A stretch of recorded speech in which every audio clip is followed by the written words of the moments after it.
Welcome back to another episode of the Walk On Red Shirts. This week we are looking into week 6, and I have William Cockrell back with us once again. Did you enjoy your bachelor party weekend? I enjoyed it. I was able to dabble in some football. I had to watch Clemson on a recording. The recording ended before the game. Was able to conclude, and then while I was in the middle of the fourth quarter, I got the score update, which broke my heart because I wanted the suspense of knowing if we were going to win or not. Spoilers, we won. That was awesome, and we got the. I think we set off Greg pretty well. He had a good old time out in Tampa Bay. Did the thermometer? I forget how we pronounce this. How did that feel after the weekend? It felt pretty good. I mean, we're tickling the ACC championship. We're tickling it just a little bit. You know, the bad news of Riley Leonard going down and having that injury helps Clemson a lot. You never want something bad. You want the best circumstances. Everyone in their best state to fall apart for you to get back into your spot. But that part stinks. But I think that gives Clemson a little bit more hope, especially with how they handled business against Syracuse. So I'm feeling pretty good about that. And then Ohio State had a bye, so you can't throw picks, can't lose games, can't have 10 people on the field. You're good to go. Hey, I mean, you can always technically have 10 people on the field. Notre Dame, I don't know if they really believe in 11 or not. The best part is that Notre Dame's currently ranked 10th.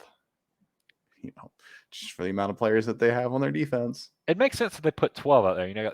Got the 12 disciples. There's nothing religious about 10. So come on, Notre Dame, do better. Add a guy. Yeah. Touchdown Jesus would have appreciated that. Yeah. So, it was definitely for us. It was a different weekend. Neither of us got to watch as much football as we wanted to. So, I spent a lot of my weekend, reading, recapping, watching the highlights, whatnot. But so there's still a lot of news that we can jump back into looking at last weekend. And, I wanted to start with Colorado. Their comeback falls short.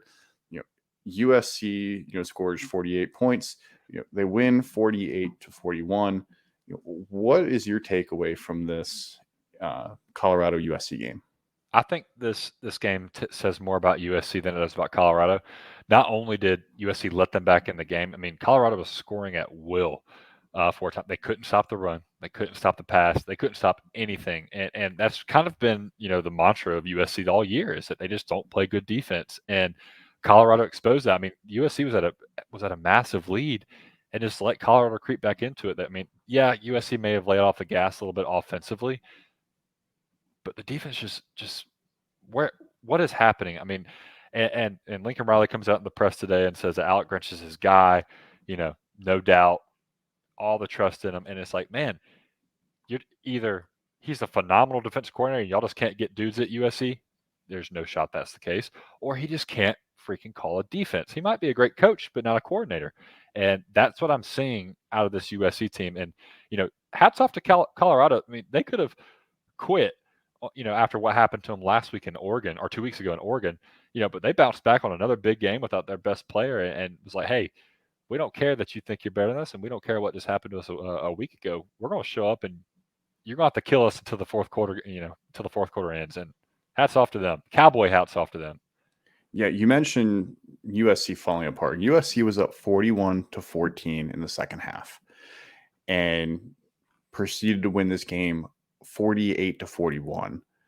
Like, that is a collapse. Colorado was doing whatever they wanted, and they were scoring pretty quick. 5 plays, 75 yards, 5 plays, 75 yards, 11 plays, 61 yards, 10 plays, 78 yards. Like, their first 2 drives that they scored touchdowns on were total of 10 plays and it was about 2 minutes and 35 seconds when you combine the 2 drives. For a new game that the clock moves quicker, that is lightning quick, scoring in multiple plays under a minute and a half each time. So I have serious concerns about USC. This weekend they play Arizona. I think Arizona is going to give them more of a fight than people are expecting because Arizona has shown the ability to move the ball. Arizona went toe-to-toe with Washington with their Yes. second-string quarterback. So, yeah, they should be scared. Yes, and the fact that USC went toe-to-toe with Arizona State, who is significantly worse than Arizona right now, I have concerns about USC. I put this out on Twitter the other day. I think USC loses 2 games the rest of this season. When you look at their schedule after this week, it is basically a bloodbath the rest of the way. They go to Notre Dame, they host Utah, they go to Cal, they host Washington, they go to to Oregon, and then they host UCLA. I There's think the 4 hardest part ranked about, teams.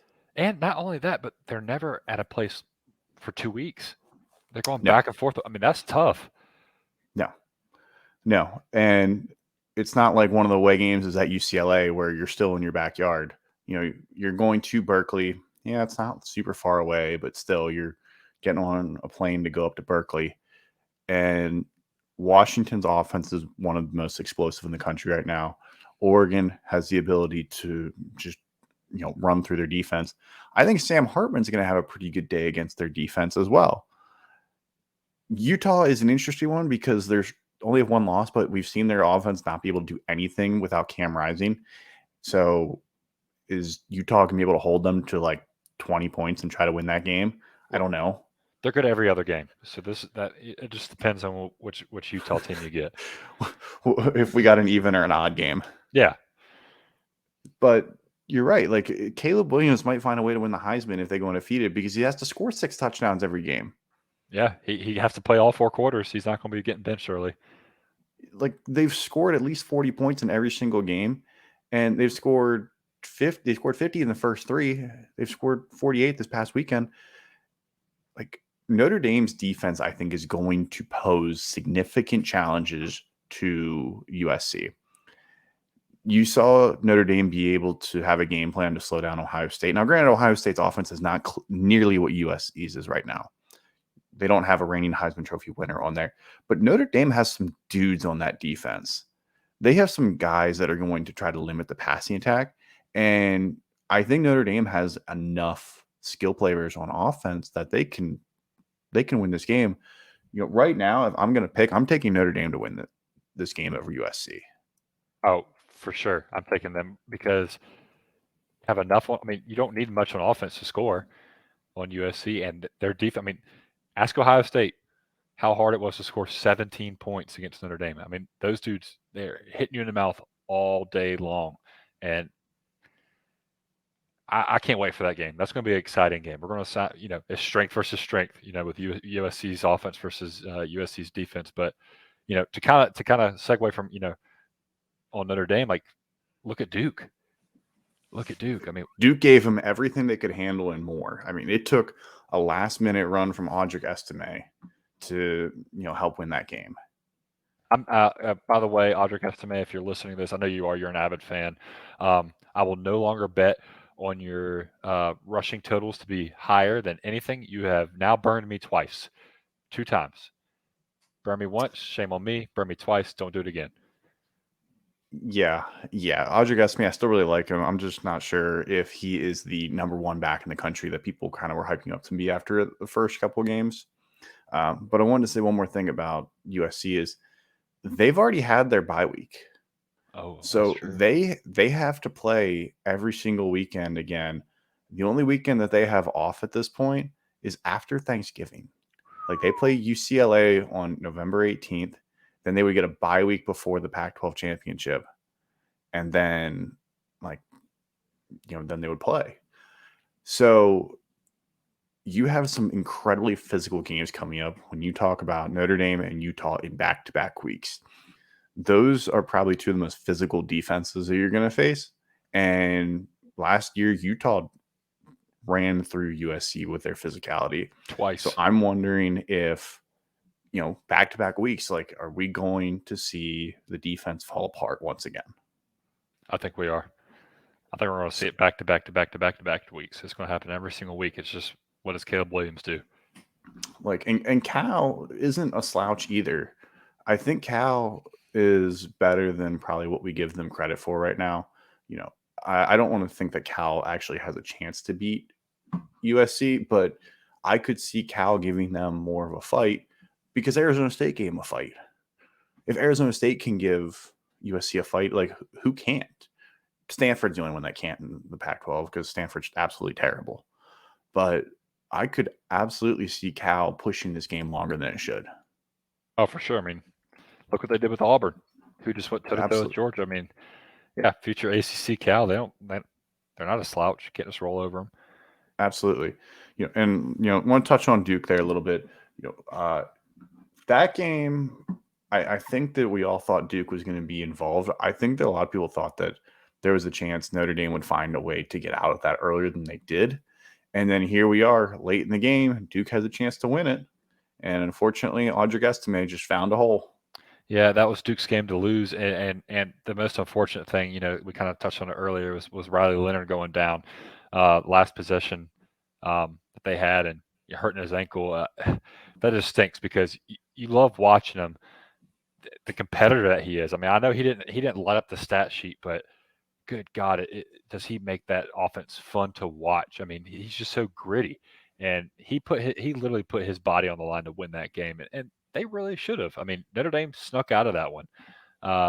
So hats off to Duke. They're legit. I thought they were going to get blown out. I didn't think they were going to be able to hang around with the physicality of Notre Dame. So hats off to them. I was completely wrong on that. I was completely wrong on a lot of things last week, Jake. Yeah, it was interesting because Notre Dame scores on the first drive of the game, and they score on the last drive of the game. They go 95 yards, and 95 yards in a minute and a half or 2.5 minutes is not an easy thing to do because the pressure's on you. I know it's Duke, so it's not like you're playing in front of 110,000, but the pressure's still on. And I think for Notre Dame, that's where having the 60-year quarterback is huge because you have a guy that's been in this situation before. If that's Tyler Buckner out there, there's no chance they win this game. No, I don't think they score a point. But I'll also add for kudos for Sam Hartman and having an experienced guy. They were down their two best receivers, Jaden Greathouse, and the other guy's name is slipping me. Were both out. They were out with injuries and didn't play in that game. So you're down. You already have a thin wide receiver core, and you're down your two best guys, and you're still able to score 21 points on a very stingy Duke defense. I mean, hats off to Sam Hartman, Sammy McRib. Mitchell Evans has become a serious receiving threat for them. He doesn't have a touchdown this year, but he's got 272 receiving yards. He was the primary threat for Notre Dame. He had 134 yards against Duke. Just was a guy who was reliable. It's not like he had 134 yards and 80 of them came on play. His long was 36. He was a guy that was reliable for Sam Hartman because Audric Estime was the second leading receiver in terms of receptions because it was Mitchell Evans with 6 catches for 134 yards, Chris Tyree with 2 for 28, Rico Flores for 2 for 28, Audric Estime 4 for 25, and Jeremiah Love 1 for 7. Jeremiah Love is also a running back. So when they threw the ball, they were going to Mitchell Evans. And I think for the rest of the year, he is going to be a matchup nightmare. He's proving himself to be. He did well against Ohio State as well, where he also had, I think he had another 80 yards against Ohio State. So 2 straight weeks, he's become Sam Hartman's favorite target. And Notre Dame has a history of good tight ends, and I think he is just the next good one in that line. That's not fair. You could have been a good tight end for Notre Dame. Jaden Thomas is who I was thinking of, by the way. That's yes. And Notre Dame's defense, credit to them, they did a really good job of shutting down Riley Leonard in the pass game. Riley Leonard was the leading rusher for Duke with 88 yards.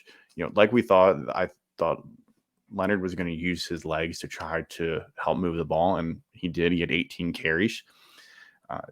Through the air, he only had 134 passing yards. So Notre Dame secondary continues to prove that they are one of the best in the country.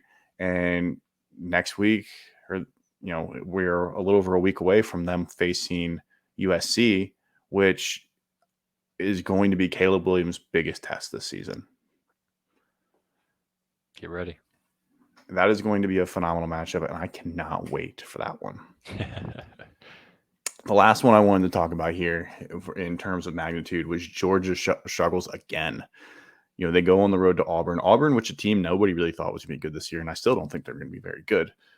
This game went down to the wire. Georgia only wins by 7 points on the road, and Auburn was up early in this game. Auburn went up 10-0 over Georgia. Yeah, let me correct you real quick, Jake. Georgia didn't win. Brock Bowers won. Yeah, Brock Bowers if you think Mitchell Evans is a good tight end, Brock Bowers is 3 times the tight end. And that's not no discredit to Mitchell Evans. Brock Bowers is just that good. It's not fair. Like 8 catches, 157 yards for Brock Bowers, clearly the best player on that team. And like, are there concerns for Georgia, or is this just a hangover for them?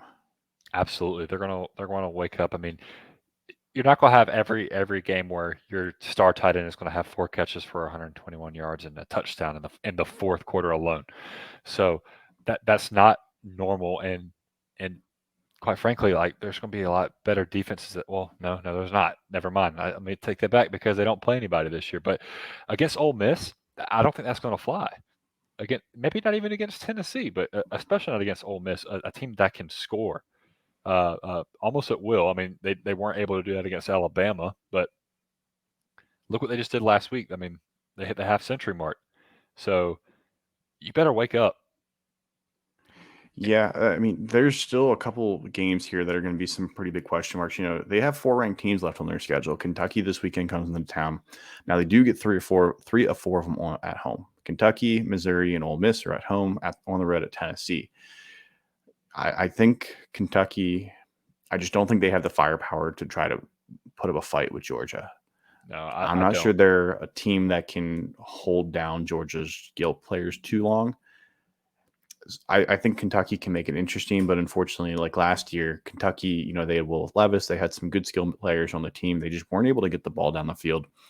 And Missouri, I'm still not sold on Missouri. I think, Luther Burden is a great wide receiver. I'm interested to see what he does against the Georgia defense. You got the world's largest cocktail party still coming up against Florida. And now, granted, Florida just got boat raced by, Kentucky, but Billy Napier could be having a warm seat at that point. And if you go in there and, beat Georgia, all of a sudden, script gets flipped real fast.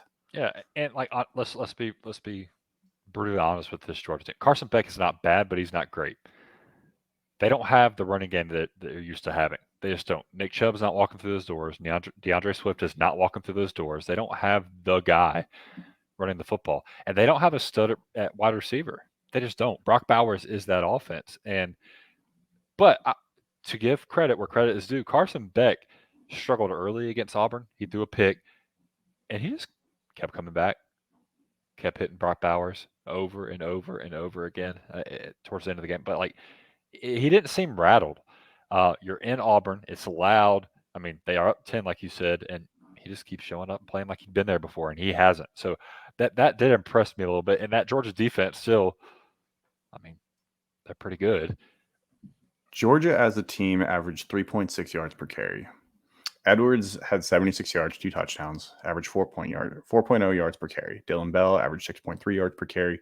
Like, they're just not having the consistent rushing attack that they're used to. I thought that this was just going to continue because it's Georgia.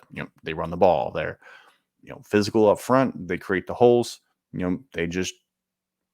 They rush the ball. They're going to rush it for 200 yards a game. And they have one running back with over 200. They take that back. They have one running back over 100 rushing yards. It's Edwards with 200 and some yards. And I think we're used to them doing running back by committee, but seeing the committee have success. And that just isn't happening right now. And I think from a philosophy standpoint, sometimes when you're expected to be really good, you have to find ways to motivate yourself. And I think that's why Kirby Smart tries to play these mind games of, people are doubting us, every team should be ranked, look how hard our schedule is, yada, yada, yada. You almost have to play this psychological war games with your team because they're 2-time defending national champions. If you're a junior right now, all you know is winning national championships. You don't know anything else. You know that the expectation is right now that you're just going to make it to the national championship game. And you don't understand what the guys before you had to do to build it to get there. And if you're a senior right now, same thing. You had 1 year where you weren't a national championship. And I don't know, the philosophy can be tough from an outside perspective because these guys are just so used to what the expectation is, especially around Georgia right now. It's you're going to win a national championship. That's your job. Your job is to go and to win a national championship. So, like, if you had went to talk to some of the guys, maybe were a senior when they beat Alabama for the national championship, I think you would have a very different mindset from coming from these players. Oh, for sure, and they're going to have to wake up and play a lot better. I mean, and don't forget, just a week prior they struggled, or 2 weeks prior they struggled against South Carolina, who has not looked good this year. So, yeah, they need to. It's not time to panic, but I'm not feeling good if I'm a Georgia fan right now. Now, Georgia also struggled last year. They nearly lost to Missouri earlier in the year. Kent State gave them all they could handle, in September as well. And maybe they do turn this around. I still think that Georgia goes 12-0. I still think they find a way to win the national, or to, I don't want to say win the national championship. I think they find a way to make the SEC championship for sure, which should lead to a playoff appearance. But it just does not seem like this Georgia team is playing at the level that some of the previous ones have. So, want to jump into week 6 here. We got a good slate here. We have a very, very important game. We have whatever you want to call the Red River Showdown, rivalry, Texas versus Oklahoma. They're playing at the Texas State Fair. I don't know. There's like a billion names for this rivalry, and it annoyed me because I thought that it was always called the Red River Shootout, and then I saw it was Showdown, and then I saw it was rivalry, and I just gave up on trying to get the name right. So it used to be Shootout, and then PC people took over and said, "You got to change it," so it changed to Showdown. It's all of them. More you know. Rivalry, Showdown, Shootout. Anyways, Quinn Ewers is going to play Dylan Gabriel, and I'm really annoyed that I'm going to the Ohio State Maryland game because this might be the coolest game out of all of them, because it's the first time they've both been undefeated, at least 5-0 since 2008, and Oklahoma got absolutely the doors blown off last year. So I know Dylan Gabriel and company want to come back from this. Do you think that Oklahoma stands a chance, or do you think that Texas repeats last year? So I don't think they repeat from last year, but I do think they stand a chance. But I don't think they stand much of a chance. Oklahoma hasn't really played anybody this year. To the positive side of that, you can't control who you play against, Jake, and they have the 30th best defense in the country. That's awesome. They have the 8th best offense in the country, or 9th best offense in the country. That's awesome. But you go and you look at their schedule, and it's like, you've played Tulsa, you've played Cincinnati, you've played SMU. It's like, you've played Iowa State. There's not really anybody to write home about right there. I mean, none of those teams are ranked. None of those teams are world beaters. You're finding one at the Texas State Fair this weekend.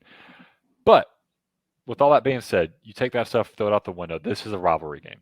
And I know it's so cliche to say, but you really, really, really have to do that in this game. I mean, there's been times where Texas has been dead and Oklahoma's been great, and Texas somehow, remember old Dicker the kicker comes out and saves the day against Oklahoma, and Dicker the kicker. I could hear Gus Johnson say that all day long and just be so happy. But you can never just say, "Oh, Texas is number 3 team in the country. They're going to wipe the floor with them." However, I think Texas does beat them and beats them pretty handily. It's going to be a double-digit game, I think, but I think Oklahoma's going to turn some heads. I mean, Dylan Gabriel's healthy. He wasn't healthy last year during the game. I think that's a big difference for that offense. Brent Venables has his guy in there. He's got a system implemented. Last year was his first year. Everybody wanted to fire him. Let's see what happens. I think Oklahoma is going to prove something to everybody, but I think Texas is going to prove more. I think Texas is going to make everyone believers that they are national championship contenders this year. The winner of this game is definitely going to be considered a favorite for a national championship, because if Oklahoma figures out a way to beat Texas, they're pretty much going to be vaulted into the top 5. I don't think there's a reason to justify them not. Would you agree? Yeah, and then Jake, who do they play after that? They play Kansas, which is tough. UCF, Oklahoma State, West Virginia, BYU, TCU. They won't have another bad matchup until the Big 12 championship, where they probably play Texas again. Yeah, I mean, at Kansas could be difficult. At BYU could definitely be difficult. Oklahoma State's not very good. West Virginia's showing to be a little bit more. TCU, I think Jerry might still be out on them a little bit, but it's definitely no glaring matchups left on the schedule. And Texas, same thing. Both of them should cruise almost into a rematch in the Big 12 championship, because the schedule is not difficult for them. neither of them play a ranked team remaining, at least currently ranked. Kansas could find their way back into the rankings. Kansas State could somehow find a way to get ranked. So there's still a chance. But I think we're going to see a rematch of this in December when the Big 12 championship rolls around. For sure. And the game could go very different the second time around. Oklahoma's defense is vastly improved. That is one thing that they were absolutely terrible with last year. And Brent Venables being a defensive guy, I'm sure that ate him up. But last year, they were allowing 40 points to multiple teams. Texas Tech scored 50 on them.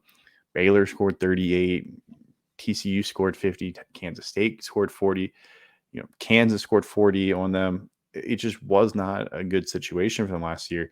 And I think at least it's a positive movement for them where they're seeing low scores. You shut out Arkansas State, you hold SMU to 11. You've held every team under 20 points. Iowa State was the first one to score 20 points on you, and you also beat them by 30 points. So, there's definitely a little bit of merit to that. Now, they did score 20 points in the first half before they finally shut them down. It was 21-20 in the second quarter. But it's still a good sign seeing them hold teams. And if they can find a way to limit the passing attack, that is going to be absolutely huge because of just the amount of weapons Texas has on the offensive side of the ball. You can only slow down so many guys at one time when you get into Xavier Worthy, A.D. Mitchell, Jordan Whittingham, and then you get into the rushing attack as well. Like, they've got to figure out a way to limit the big plays because that's how Texas beat Alabama. They found explosive plays, and they were riding off that. So if they can find a way to limit those, I could see Oklahoma having a chance. Yeah, for sure. I mean, I see Xavier Worthy. If he has a bad game, Oklahoma's right in there. Exactly. So second game, we go from the future SEC teams to the current SEC schools. Alabama versus A&M this weekend, to me, has huge implications because the winner of this is going to be in the driver's seat for the SEC West. LSU is just not looking good, who was my preseason pick. And the winner of this is going to be undefeated in the SEC with a very good shot of making the SEC championship. Alabama, if they lose, there's going to be a lot of critics saying this is the downfall of Saban. A&M, if they lose, there's going to be a lot of people saying Jimbo Fisher needs to go. What storyline are we going to be hearing? This one's tough. So the biggest matchup that I want to watch this weekend, Jake, is the offensive line for Alabama versus the defensive line for Texas A&M. This was a terrifying stat if I'm a Crimson Tide fan. They have the second worst sack rate in the nation. Their offensive line does. So they give up the second most sacks per pass play in the nation. You know who the number one team in the nation, number one defensive line in the nation in sacks per pass play is? Is it A&M? It is Texas A&M. And they're going to Aggie land. They're going to College Station. That scares me a little bit. However, I'm not sold on Texas A&M. I'm really not. I know they just got through beating Arkansas pretty handedly, but I can't bet against Nick Saban. Is that Saint Nick? I mean, you can't go against him. I feel like Alabama's going to make a prove-it game here. I think Jalen Miller is going to take a step forward here. They're going to have to be able to throw the ball deep, and if they can give Jalen Miller a second, or man, this game's tough. This game is really tough. It's a flip of the coin. There's a reason Vegas has it at -1.5. My gut just tells me Alabama. And my gut just tells me Alabama's going to figure it out in this game, and that Texas A&M is just going to continue being Texas A&M. ESPN's analytics, which are scientifically never wrong, as we all know, they're never wrong, give Alabama a 66.3% chance to win and A&M a 33.7%. I might need to change it now. We know those are never wrong. And to me, one of the concerns is still Alabama's offense. They beat Mississippi State this past weekend, but once again, it's still not like a super impressive performance. If you go and dive into the stats a little bit more, Jalen Milroe, yes, he was fine. He went 10 of 12, but he only threw the ball 12 times for 64 yards. He was more versatile with his legs. He ran for 70 yards, scored 2 touchdowns. I'm just I'm not sure if Alabama gets into a game when Jalen Milroe has to throw the ball if they can win the game. That is a concern I have. I think he is very versatile with his legs. I think he is dynamic when he runs the ball. The problem is he does not have the arm talent the last few quarterbacks had. When you talk about Tua, talk about Jalen Hurts, even when you talk about Mac Jones, when you talk about Bryce Young, he just is not the same quarterback. And sometimes I feel like they're trying to make that still be a thing. They understand he is lethal rushing the ball, but I don't know. I'm not confident in him being a drop back passer and being in a position where he needs to drive his team down the field to win the game. Yeah. No, and like again, my mind keeps telling me Texas A&M, but the biggest thing that's keeping me on Alabama and thinking and not buying into that Texas A&M defense is they almost gave up half a hundo against Miami. And no disrespect to Miami, but Miami is not some world beaters on offense. Tyler Van Dyke is good, not great. It's not like he's going out there to win the Heisman this year, and they dropped 48 on that defense. So I mean, you just have to be a serviceable quarterback and hit your guys. So I think Jalen Milroe is able to do that. I think he is. A&M also seems to always play Alabama very, very tough. That's true. You look at the last few matchups. A&M last year lost by 4. 2021, A&M wins by 3.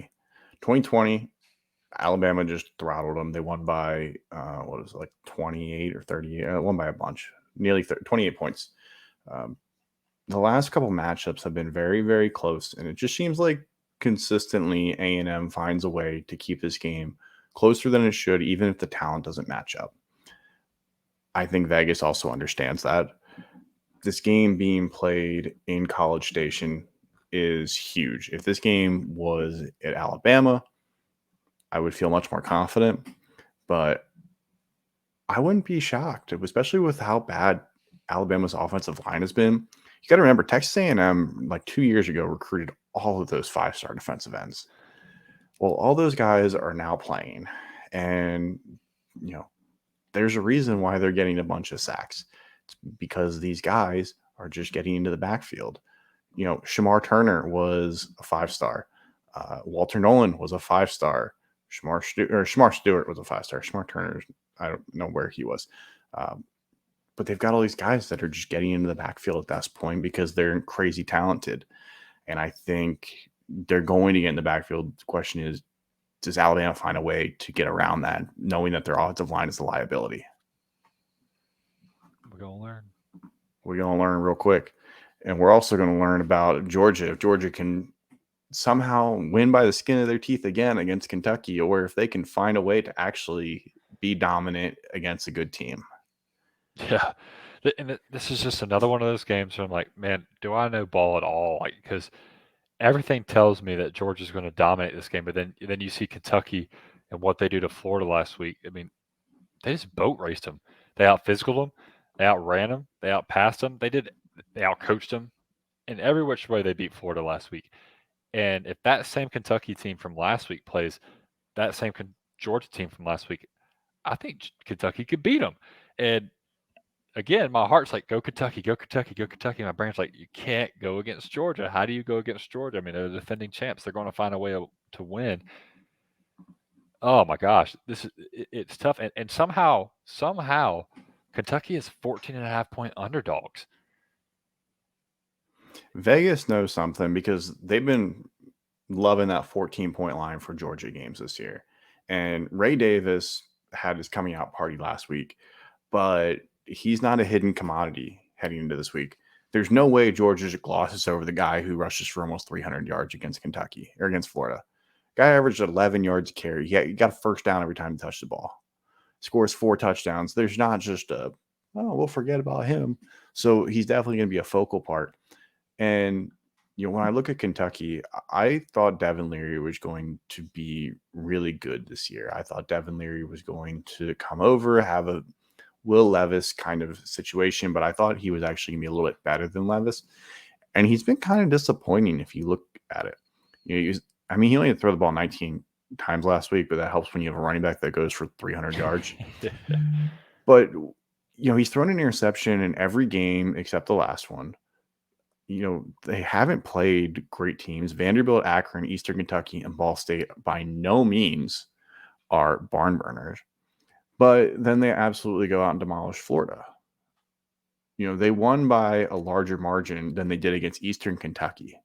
That's just college football and how weird it is sometimes. Yeah, it doesn't make any sense.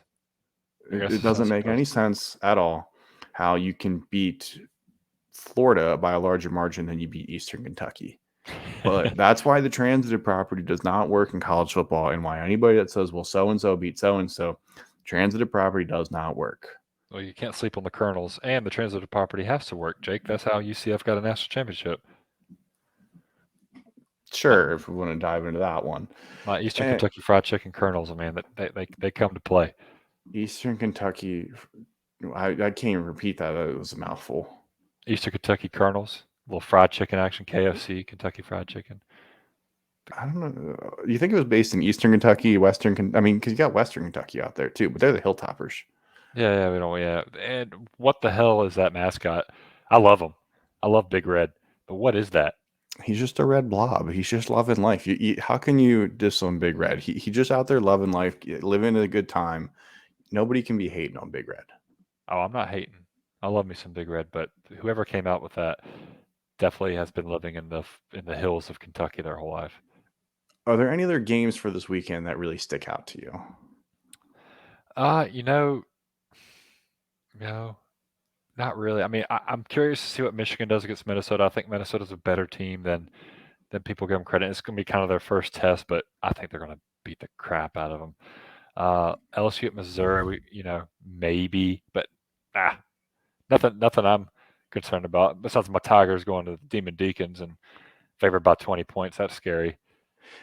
The LSU Missouri game is interesting to me because LSU is 3-2, and if they lose, there's still going to be voters that are giving them votes to be in the top 25, which is why we need to have people's votes removed. Because I'm sorry, I understand that you played good teams, but if you're 3-3, you are not worthy of being in the top 25 right now. That's my hot take. But anyways, I'm not that interested in. I am curious to see if Missouri wins that game. I think I'll start taking Missouri seriously, and Missouri could potentially be going in undefeated to play Georgia. As weird as it sounds. Well, they play Kentucky, then South Carolina, then Georgia. And as weird as that sounds, you could be looking at a top 15 Kentucky or Missouri team playing Georgia. Yeah, and keep an eye on that Syracuse UNC game. I think they might give North Carolina a little run for their money. North Carolina only beat South Carolina by 14 after sacking the quarterback 9 times. I mean, you'd think they'd score a lot more than they did. So I'm gonna keep my eye on that game too. Absolutely. All right, so let's jump into our underdog picks. Will, we had another rough week, but I didn't check your picks, but I know I went 0-2 last week. I went 0-2, and shout out feel Underdog. bad. No, feel great. We're giving Underdog money, and this is why they sponsor us. Promo code walk on, match up to $100. They'll match your deposit up to 100%, up to $100. Go use promo code walk on. Link is in our bio. Make sure to go check all that out. So we got 2 more picks for you. Each of us have 2 more picks. I feel good about mine this week. I feel real good about them. I decided to go away from too much analytic. I thought I was getting too analytical last week, and Hudson Card really burned me. I wanted to go with two guys, receivers, that I think are going to have big games. First one, we kind of mentioned his name earlier already, Xavier Worthy. He has 74.5 receiving yards. I'm going to take him higher. Both of their big games this year, which are Kansas and Texas, he showed out. He was more than 74.5 for both of those games. I think he's going to be a focal part of the offense. I know Alabama's going to try to take him away. I know that they have a good secondary, but they're going to try to give him the ball in creative ways because he is their best receiver. The second guy I have is Brendan Rice, the wide receiver out of USC. He's got 73.5 receiving yards. I'm taking higher on that one. He has hit this in his last 3 games, and he's also scored in all 5 games so far this year. So it's very obvious that he is one of the favorite targets for Caleb Williams. The defense isn't doing USC any favors, so they're going to have to continue to score. I think they continue to air the ball out, and Brendan Rice goes higher than 73.5 receiving yards. I like those. I like those. Don't be too confident because we loved our picks the last week too, Jake. No. We continue to ride the confidence. Yeah, We're gonna ride confidence all year. we're staying high. I'm going Jaden Daniels higher than 63.5 rushing yards. And the reason I'm doing that is opportunity. So besides the Grambling State game, he's running the ball 14 times a game. So at 4.7 yards a clip, he's bound to get about 70 yards this game. They're playing Missouri. I think it's going to be a closer game than people think, and I think he's going to have to use his legs to kind of, make that defense stay honest. So I'm going Jaden Daniels higher than 63.5 yards rushing. And C.J. Baxter, a little spicy, got the little pepper on this one, guys. Higher than a half rushing touchdown or reception touchdown, excuse me. And the reason I do that, Jake, you get down the red zone, you don't want Quinn Ewers running the ball. Xavier Worthy is not a red zone threat. He is a deep threat. And Jatavion Sanders, the tight end for Texas, might be out. If he's out in this game, I think Baxter can at least get his second touchdown of the year. Call me crazy. I like it. Call me wrong, I like but I'm it. going with it. That's why it's spicy. I like it. I think that Texas is going to, if they're going to score points. I'm pretty confident they're going to score points, and I think Oklahoma's defense is going to try to limit the big plays, and they're going to have to move the ball a little slower. And when you do that, you're going to get inside the 10, inside the 5, and you're going to look to your running back. I could also see a situation where, a check down from, the 10-yard line and finds a way into the end zone. Listen, people, we are experts. You just got to go with this or fade it. William played football. You got to listen to him. He played Division I football. Right, yeah. So I know what I'm talking about. I haven't been wrong yet this year. Yeah, as long as you don't include the last bunch of weeks. Well, no, when we talk about them the following week, we're always right with the stats. Exactly. All right, let's jump into our 10 games for this weekend. We've got a good slate of games this weekend. I'm actually really excited for these games.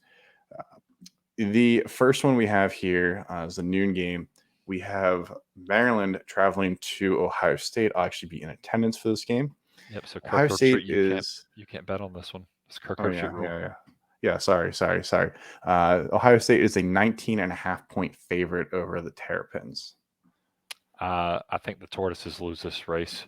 I think Ohio State covers. I have them winning by 21. So I'm not going to say go Buckeyes, but go Buckeyes.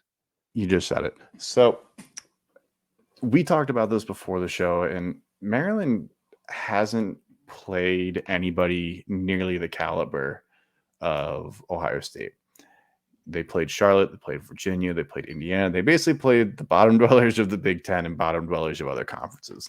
Charlotte's not good. Virginia is terrible. Indiana is terrible. I think they played Furman as well. Michigan State, just not good teams. And Ohio State at this point, I would consider them to be battle tested. If you go into Notre Dame and win the way they did, to me, that is battle tested. And I don't think there's going to be a hangover because you had a bye week there. So I think Vegas likes this for a reason. I think Ohio State comes out here and wins by, like you said, at least 3 touchdowns. I wouldn't be surprised if this ends up being closer to 4 touchdowns. Now, Maryland did keep it close last year against Ohio State, but that was in Maryland, and Ohio State's defense was bad. I think the defense is vastly improved like we've seen, and Little Tagovailoa does not find the success he had the last couple of weeks. Going to skip our other big noon game right now. I want to wait till after the end. Let's go LSU versus Missouri. This game has LSU as a 5.5-point favorite this weekend. I've got LSU winning this game by 7 points. I think their defense has been atrocious this year. They can't stop the pass. But I just think that offense is too much for Missouri.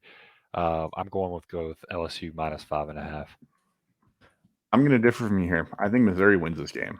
I think 5.5 is close. I think this game being played in Columbia, Missouri is huge. Luther Burden has been an absolute monster so far this year. He has continued to show out week after week. I think this is another week where he just is on top of his game. He's got 644 receiving yards. He's one of the top in the country. He's got 43 receptions already. The dude has 11 and 10 catches in the last 2 weeks. He fell short of 100 yards once, and he had 96 yards that week. He is going to get the ball. They're going to look to get him in creative ways. And I think he single-handedly helps beat LSU. I think the guy just has a monster game. I think he has 150 yards, 2 touchdowns, and just helps Missouri win. Next game we're going out west. We got number 13, Washington State, traveling to UCLA. Chip Kelly and the Bruins are 3.5-point favorites over Cam Ward. What do you say about that? I think Vegas is missing one. This is a trap, and I'm gonna fall for it. Wazoo, baby. Cam Ward plus 3.5. I don't know how anybody can pick against Washington State right now because Can't to do me, it. they are one of the most exciting teams in the country. Cam Ward is he is one of the most underrated players in the country, even after the couple weeks of hype. I think this is another chance for him to have a statement win, another chance for him to bump up in the Heisman rankings. This is locker room material right here. This is bulletin board shit. Like, you're going on the road, you're ranked, you're undefeated against the UCLA team. You're underdogs. Give me Wazoo. We have a Saturday afternoon game between Alabama, which we talked about already, and Texas A&M. Like we said, it's a pick 'em. Alabama's favored by 1.5. By the time this line comes out on Saturday, it could be even closer. Roll Tide. See you, Jimbo. Goodbye to Jimbo. I'm going to go against the grain here with you. I'm going to take Texas A&M. I think that defensive line is going to put too much pressure on Jalen Milroe. We've seen teams that have been able to put pressure on them to make the game way closer than it should. I think A&M does enough. I think they get the pressure. I think they get a couple turnovers, and I think they win this game. Next one, you mentioned it already. Syracuse is traveling to North Carolina. UNC is an 8.5-point favorite on Saturday. UNC has played a decent schedule. They beat Minnesota pretty good, 31-13. They beat Pitt pretty good, so 41-24. And then they ran into a bye week. So it seemed like the offense has finally released it, starting to get going, and the defense was playing a little bit better. But they struggled against Appalachian State for the second year in a row. And then I wasn't overly impressed in that South Carolina game. Yes, they got 9 sacks on defense, but they were only able to win by 14. The offense kind of sputtered in that game, and that South Carolina defense is not anyone to write home about. I'm going to have to go with Syracuse plus 8.5. There was something I saw on that Orange team last week that just makes me want to go with them this week. And I think I don't think they win per se, but I think it's going to be a 1-score game. Yeah, I think this line is just about perfect for where it's going to be.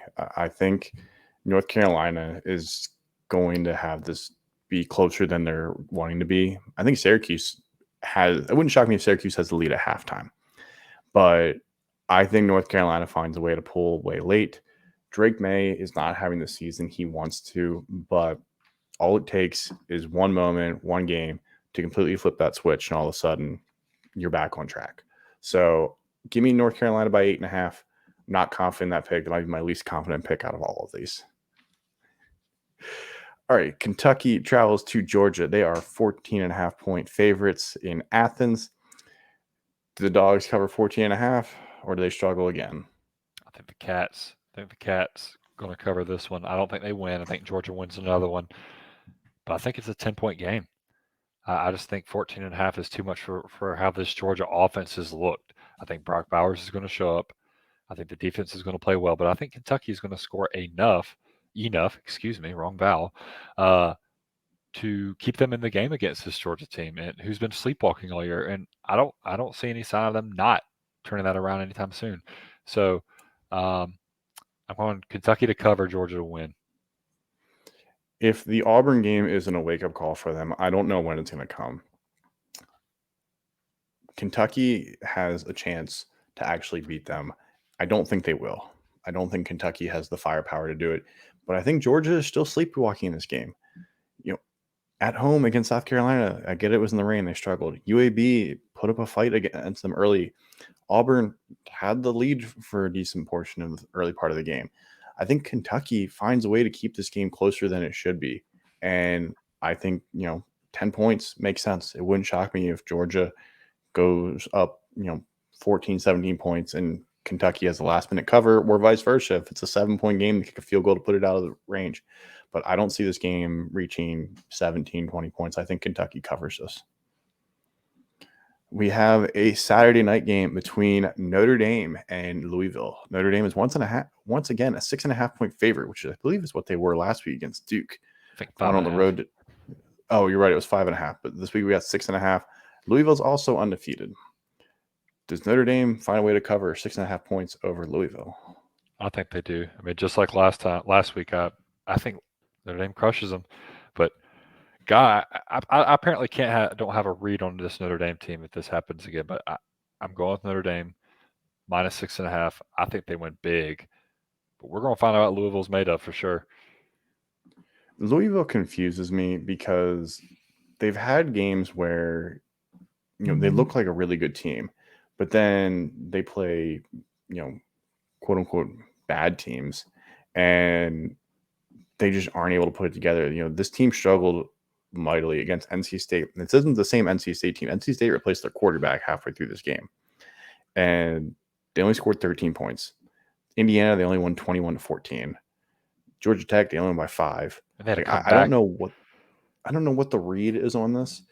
I think maybe there's some confidence from Louisville to be able to keep this close, but I'm not buying it. I think Notre Dame is a better team. This isn't even really a look-ahead game because you're on the road against a ranked team.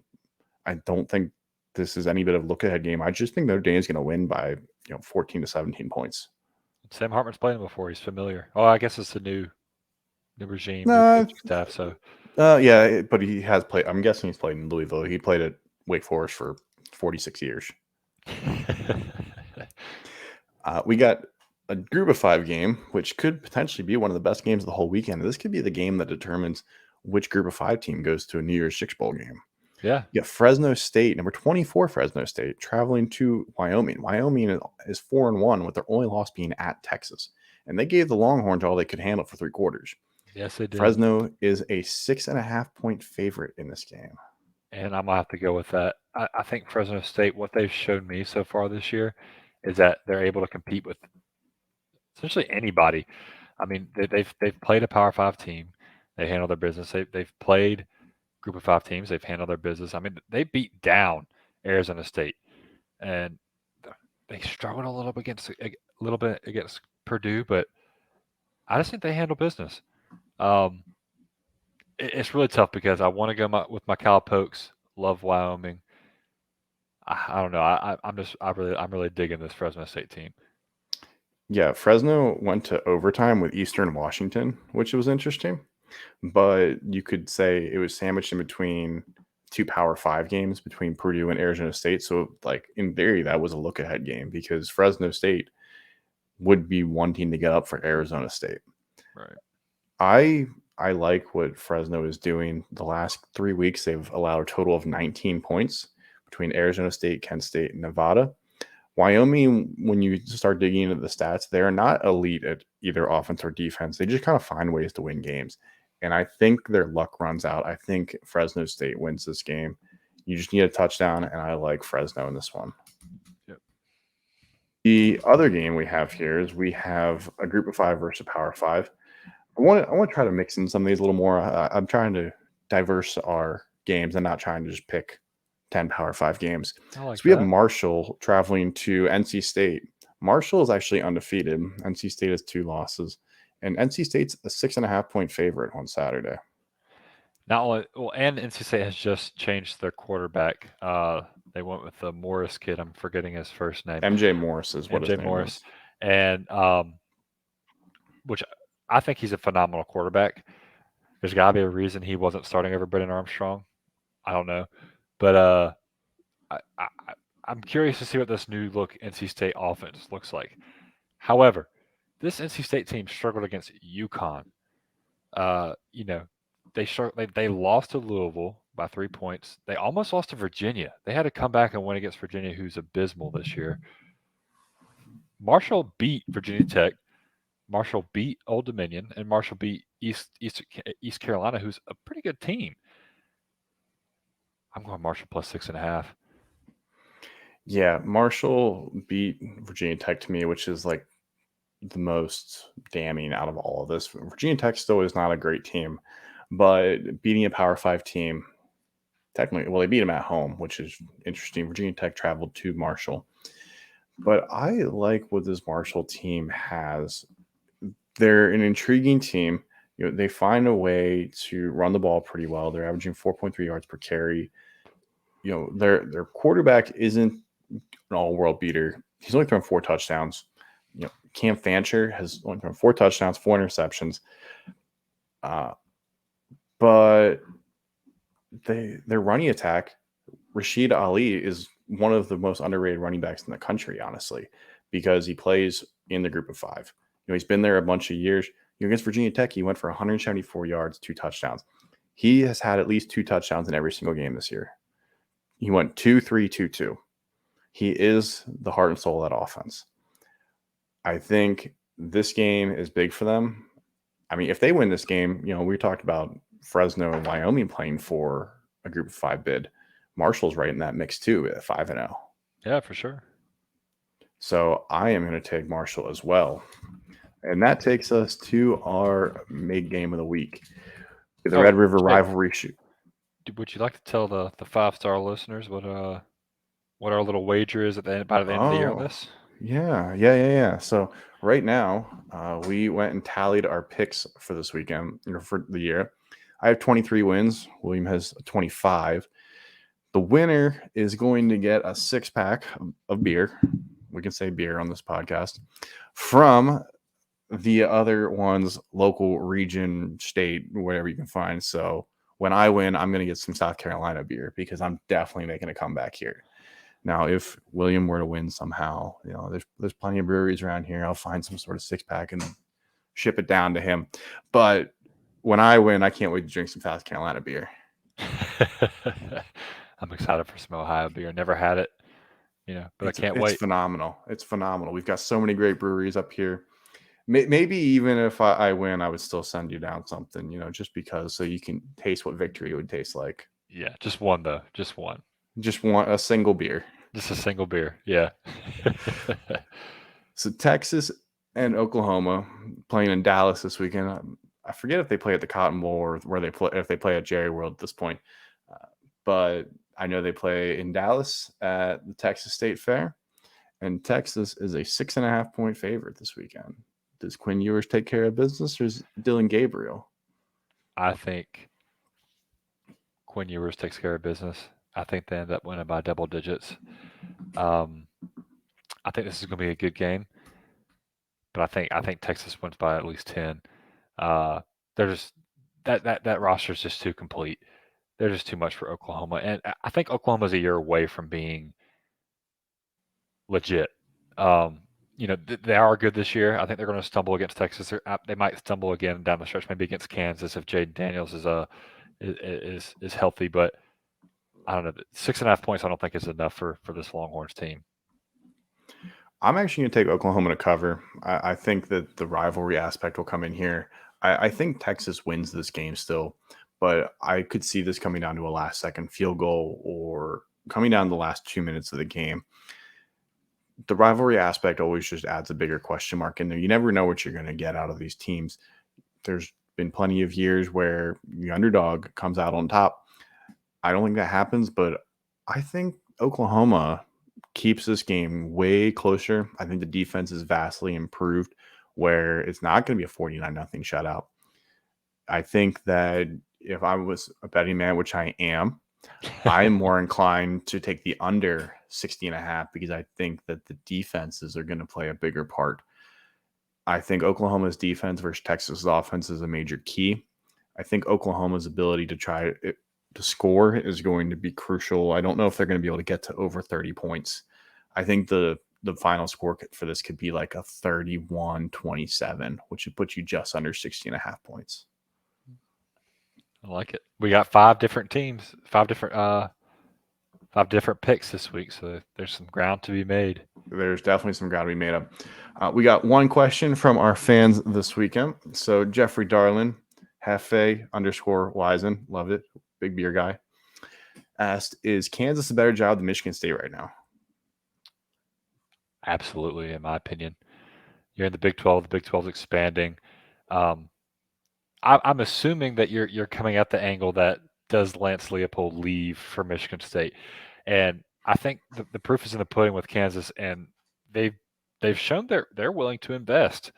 They're willing to put into this Kansas football program, and you have the chance to be the guy instead of a guy. I mean, Michigan State has some history, but you know, at Kansas, there's not much history with that football team, so you can go and be the guy and really turn that team around, and you're not having to compete with Michigan and Ohio State and Penn State year in year out. I mean, you might be the top dog in the Big 12 next year, with Texas and Oklahoma leaving. So I think the competitor in Lance Leopold might see the Michigan State as more lucrative because it's like, hey, I can take that program and I'm competing against bigger dogs and bigger fights, and but I also think him being at Kansas, he's probably could have left by now already.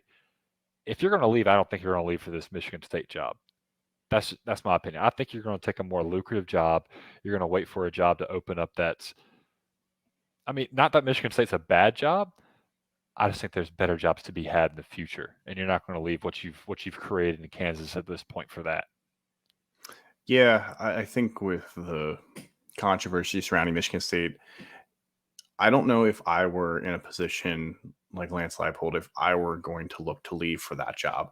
Also, with the Big Ten expanding, now all of a sudden you not only do you have to play Ohio State, Michigan, Penn State, you're now having to compete against USC, Washington, Oregon, and UCLA, which just makes the job that much harder. With an expanded college football playoff coming, you might only need to be the second best team in the Big 12 to make the college football playoff with how rankings will go, because you have to think the Big 12 or the Big 10, the SEC are going to beat each other up because you have so many good teams in them every year. So it's going to be hard to win at Michigan State with the current state. And you have Kansas in a very good spot. Are you looking to go and rebuild a program like that? If I were him, I would stay at Kansas. Kansas obviously has the funds. They have support because, in theory, they're the greatest college basketball program in the history of the sport. They've had like 8 coaches in the history of college basketball, which there are some college basketball programs that basically have had 8 coaches since 2000, and they've had like 8 since basketball was created, which is astronomical. Kansas football might have had 8 coaches since 2000, now that I think about it. Yeah.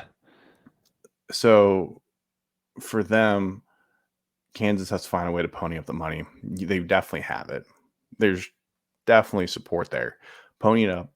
Make sure that you keep them around because you've got a good one. Don't let money be the reason why Michigan State comes and gets him, because they have the funds. They fired Mel Tucker. They're attempting to fire him for cause, which would free up his $10 million a year. Now that came from boosters, but that means that the boosters could go and get who they want. And if they're willing to go give Leipold $10 million, not saying Kansas has to match that, but at least make it interesting enough where he's got to think about it, and he'll take it. Maybe he would take a little bit of discount to stay. Yeah. Well, that has been another episode of the Walk On Red Shirts. Make sure to go and follow us on all of our social media platforms, Twitter, Instagram. We have YouTube, Facebook. Make sure to go check out Underdog Fantasy. Use promo code WALK-ON. Get 100% of your deposit matched up to $100. Use promo code WALK-ON, one word, all caps. And you can also tail our picks this weekend. We'll also make sure we have them out on Twitter for you to see. Make sure to like, subscribe, and rate the podcast as well. Rating the podcast does great for us, helps us continue to build the community we have. With that being said, I hope everybody has a great weekend of college football.